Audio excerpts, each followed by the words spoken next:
ॲडमिशनचे आपण डेफिनेशन बघूयात. Admission is define as allowing patient to stay in hospital for observation, investigation, treatment and care. दुसरी definition आहे admission is a entry of patient into hospital ward for therapeutic diagnostic purpose. म्हणजे याच्यात काय म्हणले त्यांनी एकदम simple लँग्वेजमध्ये, patient येतो इन्व्हेस्टिगेशन करण्यासाठी, ट्रीटमेंट घेण्यासाठी, त्याची केअर करण्यासाठी. जर त्याला ॲक्सिडेंट झाला आहे तर बँडेजिंग वगैरे काही इन्व्हेस्टिगेशन होत असेल, फिवर, वॉमिटिंग, त्याचं इन्व्हेस्टिगेशनसाठी, ब्लड रिपोर्ट ते सगळे चेक करण्यासाठी आणि ट्रीटमेंटसाठी. आणि काही patient diagnostic purpose, therapeutic purpose. हॉस्पिटलमध्ये पण वेगवेगळे डिपार्टमेंट असतात, Ayush department, homeopathic department, allopathic department. ह्यानुसार पेशंट कॅटेगरी वाईज डिस्ट्रीब्यूट होतो, त्याला कोणती ट्रीटमेंट घ्यायची त्याच्यानुसार. हे सगळं पेशंटवरती अवलंबून असतं, पेशंटची चॉईस असते. त्याच्यानंतर पर्पज बघूयात आपण. ॲडमिशन का करायचं तर त्याचं पर्पज आहेत. पहिले, to receive the patient in a ward for admission according to his condition. म्हणजे याच्यात म्हणले त्यांनी की पेशंटच्या कंडिशननुसार त्याला वॉर्ड दिला जातो. जनरल वॉर्ड असेल तर त्याच्यात normal fever, vomiting, abdominal pain, किंवा सर्जरीचा पेशंट असेल, प्री सर्जरीचा, तर त्याला जनरल वॉर्डमध्ये ठेवतो आपण. ICU मध्ये जर पेशंटला हार्ट अटॅक वगैरे काय असा आलेला असेल, एकदम सिरियस सिच्युएशन असेल, ICU मध्ये. कॅज्युअल्टीमध्ये आपण ॲक्सिडेंट झालेला, RTA झालेला, हे सगळे पेशंट आपण कॅज्युअल्टीमध्ये टाकतो. To provide comforts and safety to the patient, हा एक पर्पज आहे. To provide immediate care, hospital म्हणजे इमिडिएट केअर आलीच. त्याच्यानंतर to provide any emergency, to ready for any emergency, to assist patient in adjusting to hospital environment.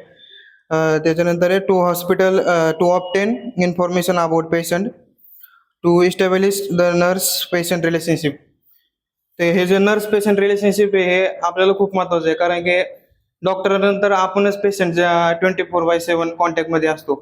तर जेवढं आपलं communication चांगलं असेल तेवढा पेशंट आपल्याला कोऑपरेट करतो.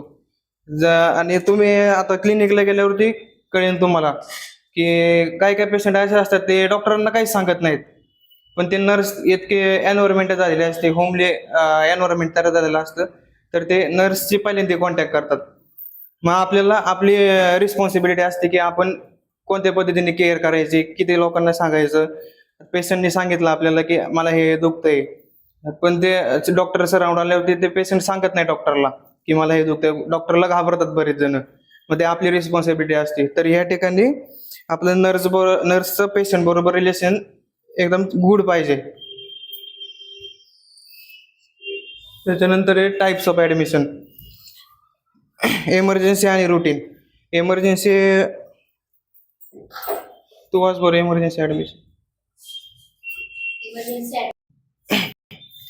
तर एमर्जन्सी ॲडमिशन समजलं तुम्हाला, पण heart attack, accident, in case of rape, ते एमर्जन्सी ॲडमिशनमध्ये आले. आणि जे रुटीन ॲडमिशन आहे, समजा पेशंट चेकअप करण्यासाठी आला, त्याच्यात त्याला BP इन्क्रीज दिसला, शुगर लेवल इन्क्रीज दिसली, HbA1c इन्क्रीज दिसला, हे सगळे इन्व्हेस्टिगेशनचे वेगवेगळे प्रकार आहेत. तुम्हाला टाईप्स आहेत, समजतील कोणते इन्व्हेस्टिगेशन कधी यूज करतात, त्याच्यानुसार पेशंटला ॲडमिट केलं जातं.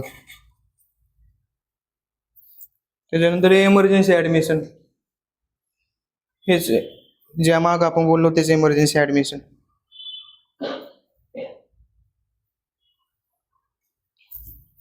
आता ॲडमिशन घेताना आपण पेशंटची काय काय हिस्ट्री कलेक्ट केली पाहिजे.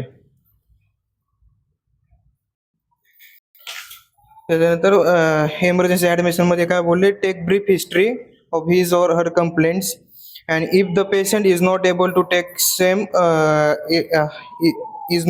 Take the same from relative घ्यायचे. जर पेशंट एबल नसेल सांगायला,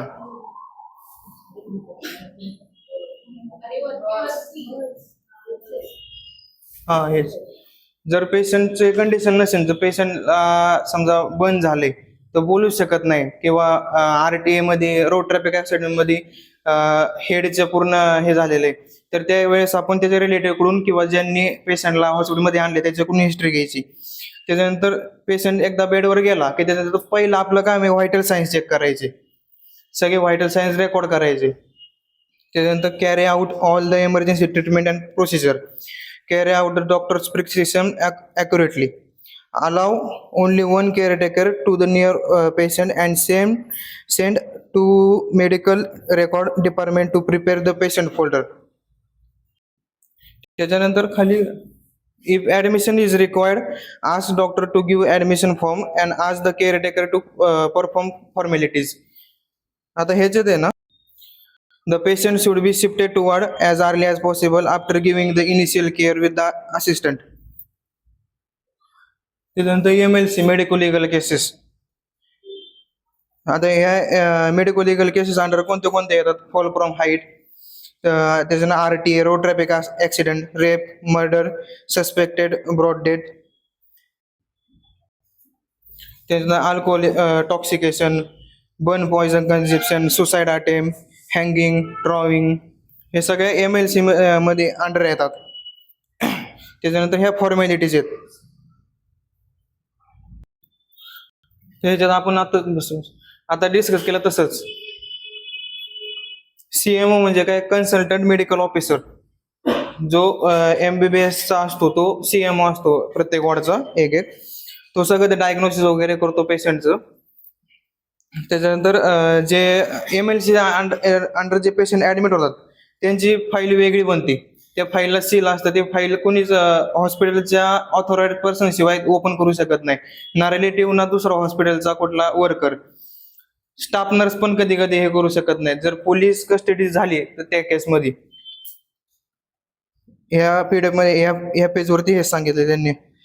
त्याच्यानंतर if the patient want to go LAMA, obtain his or her signature on the record but report should not given. Send the initiation of the police station again as a lama with the detail of where they going, whether the hospital or home.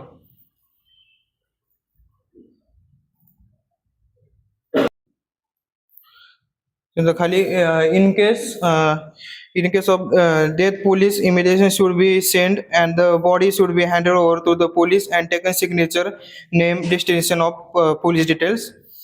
Enter all details in a death register and write in a red ink as a MLC.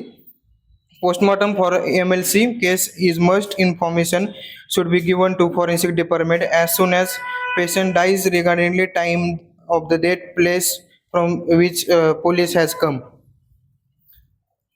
ह्याच्यात काय म्हणलंय त्यांनी? जर in case पेशंटची death झाली तर त्यावेळेस पोलिसांना बोलून ते पोलीस त्यांचे सिग्नेचर, नेम वगैरे हे करतात आणि बॉडी हँडओव्हर करतात.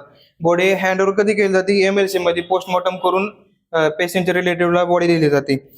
आणि जर MLC केस अंडर जर हे झाली असेल, डेथ झाली असेल कुठल्या पेशंटची, तर ते कम्प्लिटली रेड इंकने आपण ते सगळं लिहितो त्याच्यावरती, फाईलवरती वगैरे सगळे. ते पॉलिसीचे प्रत्येकाची गव्हर्नमेंटचीच. त्याच्यानंतर police have to take over the bodies by signing the admission record and take his PC number, destination and the name. After the postmortem, the police will hand over body to the party. Postmortem नंतर पार्टीला, म्हणजे इथं party म्हणजे कोणते? Relatives, त्याच्या घरचे, त्यांना दिली जाते. Brought dead to emergency. Examination should be done from head to toe for the abrasion, cut, wound, strangulation, marks or any unusual smells. Declaration of the death and giving the death certificate to the left to the doctors. खाली if it is known case treated in a hospital, the doctor can decide whether to give one death certificate after examination of body. Be kind and informative to the bystander regarding autopsy. Sending police invitation, speak to very politely. If the cause of the death is not known, postmortem should be done. म्हणजे ह्याच्यात काय म्हणलेलं त्यांनी? Autopsy म्हणजेच postmortem.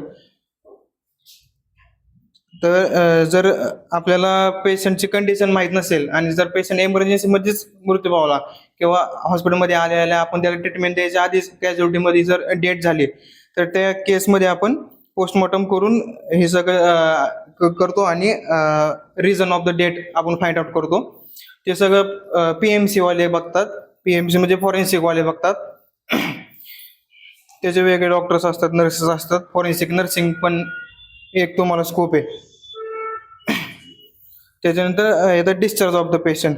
Patient is prepare for the discharge when is admitted in hospital. He is prepared physically and psychologically to leave the hospital.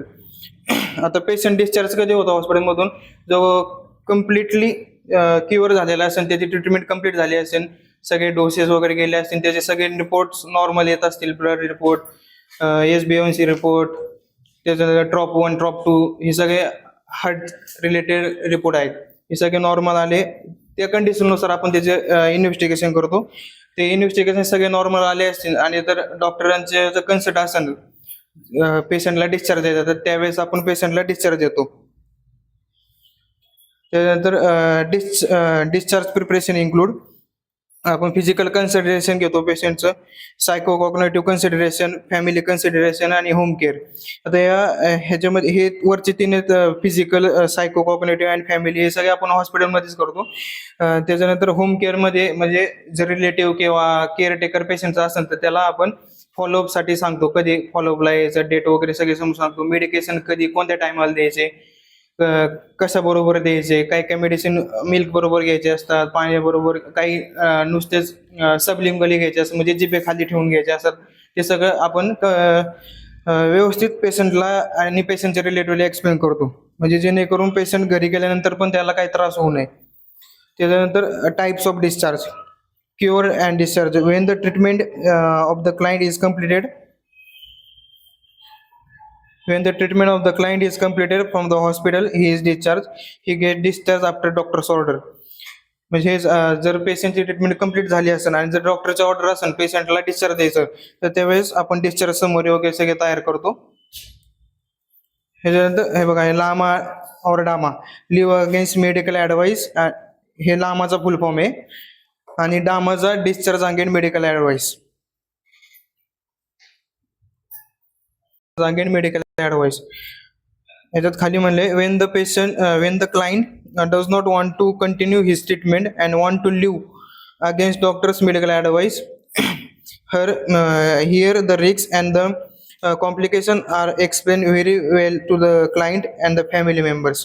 म्हणजे ज्या वेळेस patient ह्या दोन गोष्टी घेतो, लामा किंवा डामा, म्हणजे डिस्चार्ज होतो ह्या दोन फॉर्म भरून, दोन्हीपैकी एकच भरता येतो एका वेळेस, तर आपण जे पेशंट आहे त्याला सांगणं आपलं रिस्पॉन्सिबिलिटी की ह्याच्यानंतर तुम्ही मध्ये ट्रीटमेंट क्वाईट करताय, जर ह्याच्यानंतर काय झालं तर त्या हॉस्पिटलची आणि आमची कोणती रिस्पॉन्सिबिलिटी असणार, कारण की उद्या चालून पेशंट येईन म्हणून मला ह्यांनीच हे केलं, फॉर्म भरून दिला, मला माझी तब्येत खराब झाली, कोलॅप्स होतो पेशंट कधी कधी, त्यावेळेस ह्याचे पण कन्सल्ट फॉर्म असतात, ते आपण पेशंटकडून भरून घेतो, पेशंट आणि पेशंटचे रिलेटिव्ह कडून, जेणेकरून आपल्या अंगावरती काय यायला नको, आपण सेफ साईड राहायचं कधी पण. त्याच्यानंतर डिस्चार्ज मध्ये अजून एक टाईप आहे ॲब्सकॉन्ड. ॲब्सकॉन्ड म्हणजे कसं, पेशंट विदाउट इन्फॉर्मेशन किंवा without inform to the hospital authority, तो पळून जातो हॉस्पिटलमधून. When the client leave hospital without any information to the hospital authority during the treatment process, the client leave hospital without clearing his dues. Dues म्हणजे payment, जे काय हॉस्पिटलचं असेल ते न भरताच पेशंट निघून जातो. त्याच्यानंतर DOR, discharge on request. When the client is not willing to take treatment from hospital on his request, doctors gives order while describing his condition. म्हणजे ह्याच्यात काय म्हणले, discharge on request, the client request करत असतं मला ह्या हॉस्पिटलमध्ये treatment नाही घ्यायची, तर माझा डॉक्टर बरोबर नाही, स्टाफ बरोबर नाहीत किंवा अदर हॉस्पिटलचे मेंबर्स बरोबर नाहीत, त्या बेसिसवरती पण पेशंट डिस्चार्ज घेतो, त्याला डॉर म्हणतात, डिस्चार्ज ऑन रिक्वेस्ट. त्याच्यानंतर आहे transfer to the other hospital. Here the patient is referred to other hospital where his medical treatment can be continue of better or specialized service. आता या ट्रान्सफर मध्ये पण त्याच्यानंतर relieve from hospital, treatment is over, जर treatment complete झालेली असेल तर त्यावेळेस आपण रिलीव्ह करतो पेशंटला. आणि date, when the client with the critical health problem is admitted and not recover dead in hospital, त्यावेळेस आपण पेशंटला डेट म्हणून कन्सिडर करतो. ते इथपर्यंत होतं आपलं सगळं ऍडमिशन आणि डिस्चार्जची इन शॉर्ट प्रोसेस. आता तुम्ही हॉस्पिटलला गेल्यानंतर तुम्हाला हॉस्पिटलच्या ह्याच्यानुसार कोणते कोणते फॉर्म असतात